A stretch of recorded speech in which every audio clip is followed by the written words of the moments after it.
Welcome, students. Get a little glimpse of my office here. Welcome to Accounting 6501, which is basically accounting decision making. And we're going to have a chance to learn a little bit more about accounting.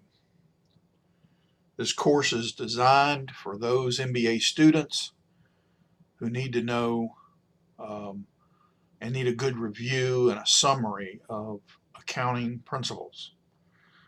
Now, it's not to say that this course cannot be a little bit more than principles, because it is, I can tell you. Um, it is not, though, strictly managerial like a lot of MBA programs.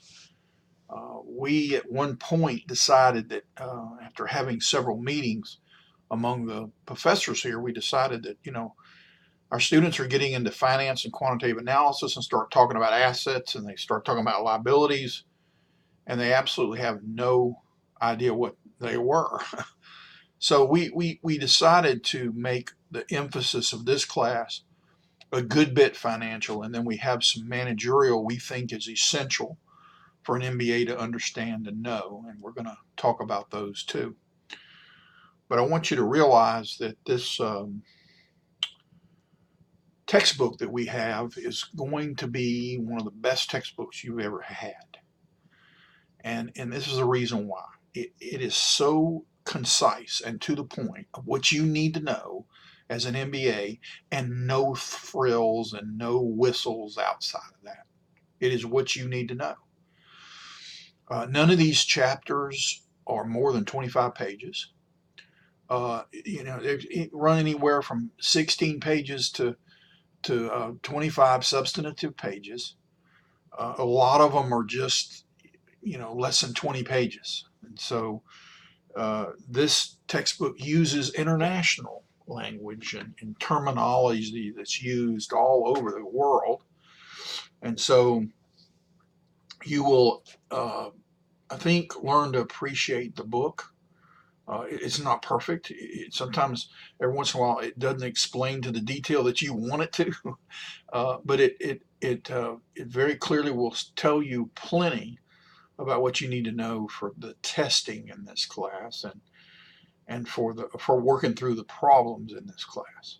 So you're going to have what you need to study. Okay, we have 3 exams in this class. Let me go to my screen here.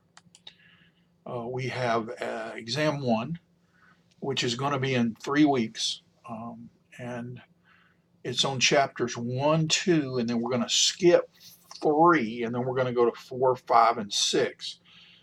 Now, chapter 1 is just an intro of general information about accountants, and some good stuff in there. You just need to know what public accounting is and what governmental accounting is, and and what the difference is, and so that chapter kind of lays that out for you. Talks about some certifications and what accountants have to go through to do that. Chapter 2 is going to start talking about financial statements. So this is a recap of the balance sheet, income statement, and the statement of changes in stockholders' equity. Chapter 3 is about financial statement analysis. I mean, we have a course in that, so if you wanted to take that as an elective, you could. But I just bypass financial statement analysis because that's not the central focus of this course. We have a chapter 4 that gets into the basics of debits and credits again for you. And I want you to understand that chapter 4 is something that if you have a pretty strong accounting background, like you got into accounting and started working in it, then chapter 4 may be elementary for you. So you might just cruise through that a little bit faster.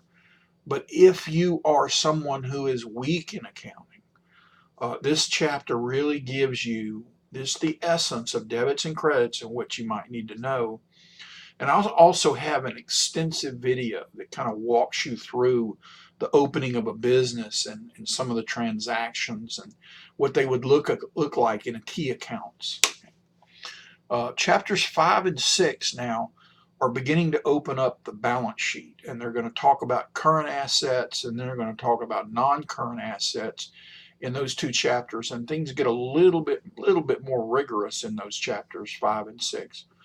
And then we're going to have a test, and that exam is going to be a couple hours long, and you're going to need to go and sign up with ProctorU, which will be basically watching you take the test. Now, understand that if you were taking the test, guys, in a classroom, I would be watching you take the test. So this is just someone making sure that you're not flying off onto the internet somewhere or looking at another computer, kind of deep diving for the answers to all the questions.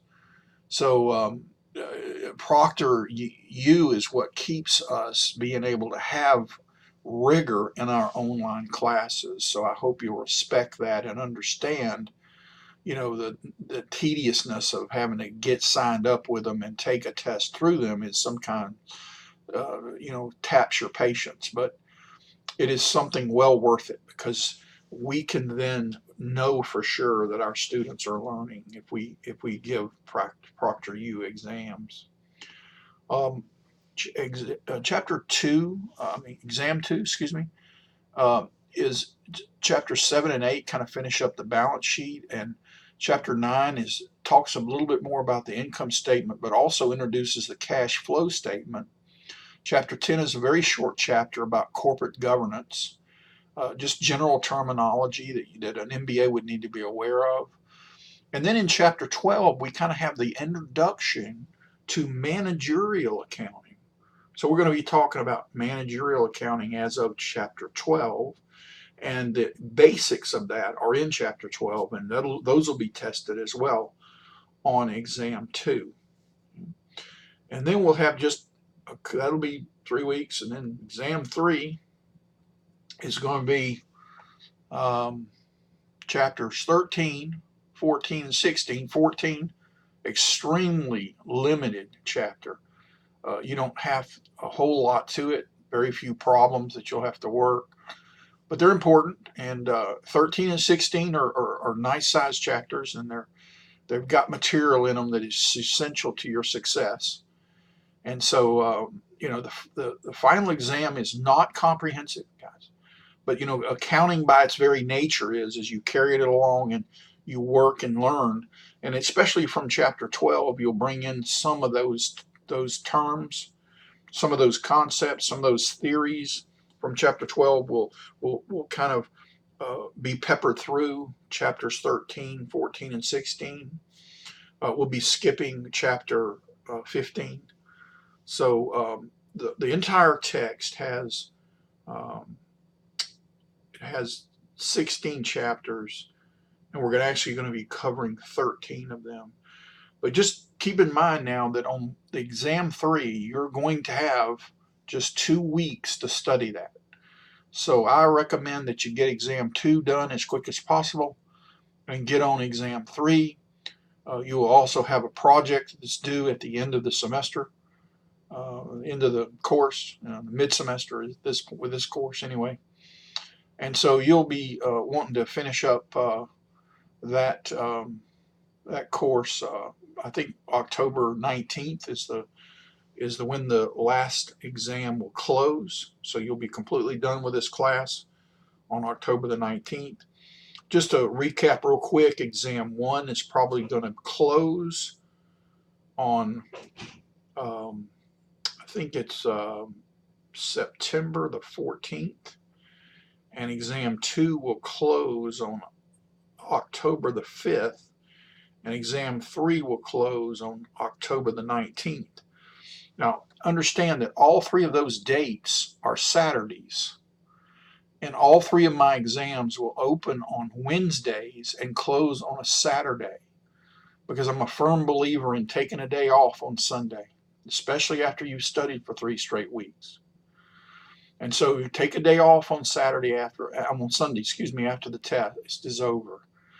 and try to take the test earlier in the week. And don't wait till Saturday. Take it on Thursday night.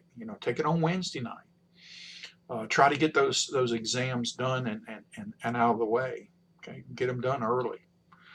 One of the reasons, guys, that I do not allow testing to be taken on a Sunday, unless of course it's a quiz that just open in your entire block. Understand that I refer to blocks like they are in Moodle. Exam 1 is block 1. Exam 2 is at the end of block 2.